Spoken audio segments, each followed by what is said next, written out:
have the great pleasure to present one of the great champions of the American people, the Honorable Jim Hightower. Thank you.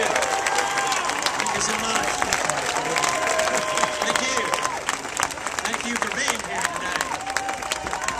Thank you. You are the Koch brothers' worst nightmare. Just makes me happier than a flea at a dog show to be standing up here looking out at all of you Texas champions of common sense and the common good. Looking out at all of you corporate greed whackers and right-wing butt kickers.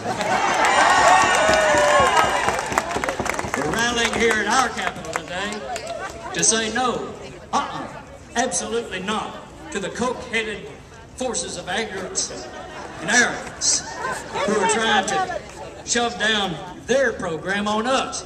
They've got these little right-wing governors that walked into office and think that they can steal our basic democratic values from working families and that we will not notice, much less object to it. Well, here we are. We are noticing. We are objecting. First, thank you, Wisconsin.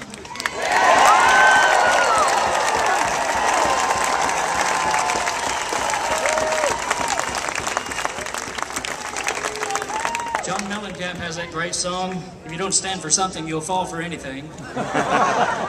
Wisconsin stood up, and because they stood up, America is now standing up. I was in Pittsburgh on Thursday, and we had a huge rally there. It's happening all across this country. From now on, we are all Wisconsin. It is America's workaday majority, the middle class itself, that is under attack by a gaggle of corporate greed heads and Republican boneheads who are determined to enthrone a privatized, autocratic, plutocratic regime over our democracy. They think they're the top dogs and we're just a bunch of fire hydrants out here in the countryside. But now, America sees their narcissistic but ugly greed in action. Let us call the roll of gubernatorial shame. Scott Walker in Wisconsin, of course. John Kasich in Ohio. Mitch Daniels in Indiana. Chris Christie in New Jersey. A bunch of coke-funded laissez-faire land extremists who have no clue what it is to be American. In fact, when it comes to standing up for the real America, they are as confused as goats on AstroTurf. And let us not forget our own boy, Rick Perry.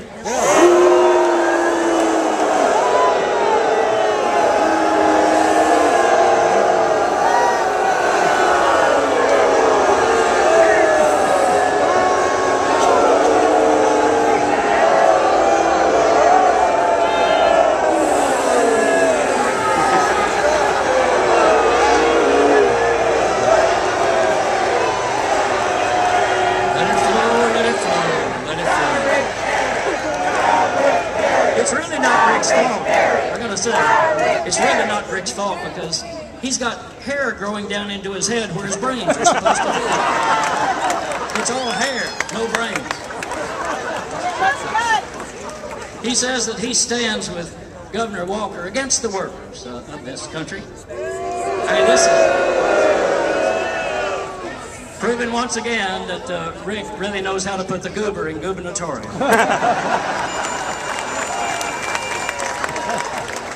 Well, the regular folks in this country are on to them.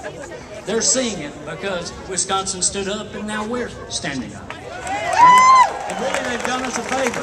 All across America, people are now beginning to understand what collective bargaining is. That it is really democracy at work in both senses.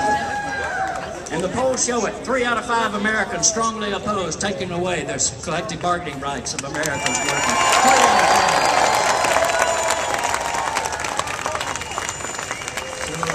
These governors who think they can do this to us and we won't pay attention, The truth is, you know, they say that the higher the monkey climbs, the more you see of its ugly side.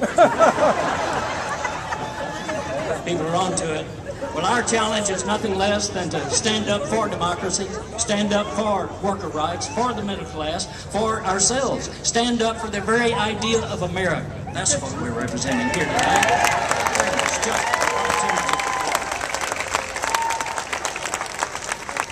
My message to you is pretty straightforward. It's up to us. It's up to you and me. We've learned nobody in Washington is going to come save us. We got to do it ourselves. They're the ones doing it to us. They're not going to do it for us. This past Monday was President's Day.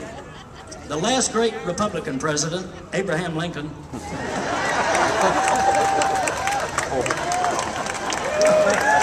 he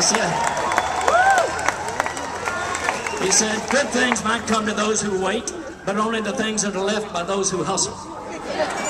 Now, we've been out hustled for the last few years. We've not been paying attention. We kind of cranked back in the lazy boy, doing 12-ounce elbow bends, thinking somebody else is going to take care of our democracy. Well, that's not ever the way it has worked. We've got to take care of it ourselves. It's no longer enough to be progressive. We've got to become aggressive again, because the powers that be are radical leaders. I'll leave you with this. I'll leave you with this thought. It's something that comes from Louis Gauzard, the late great Southern humorist. Gauzard pointed out something that we in the South have always known to be true, and that is, there's a big difference between being naked and being naked. Naked means you have no clothes on. Naked means you have no clothes on and you are up to something. Let's all get naked.